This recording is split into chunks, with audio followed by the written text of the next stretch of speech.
আসসালামু আলাইকুম বড় ভাই। খবরদার খবরদার ভাই, ভিডিওটি টান দেবে না। আপনি জীবনে বহুত ভিডিও ভাইরাল করছেন ভাই, বহুত নাচ গানের ভিডিও ভাইরাল করছেন। আজকে দেখি আমি সূরা মুলকটা পড়ে আসছি কয়াত, এটি কেমন লাইক করে, কতজন কমেন্ট করে, কতজন শেয়ার করে, আর কতটা ভাইরাল হয় দেখো ভাই। সূরা মুলকটি পড়ছি, সবাই শোনেন। বিসমিল্লাহির রহমানির রহিম। তাবারাকাল্লাযী বিয়াদিহিল মুলকু ওয়া হুয়া আলা কুল্লি শাইইন কাদির।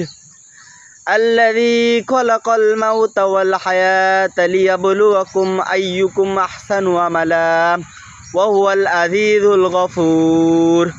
الذي خلق سبع سماوات طباقا ما ترى في خلق الرحمن من تفاوت فارجع البصر هل ترى من فطور. সূরা মুলকটি ভালো লাগলে লাইক কমেন্ট শেয়ার করবেন, ভিডিওটি ভালো লাগলে সাবস্ক্রাইব করবেন। এই ভিডিও ভাইরাল দেখতে চাই।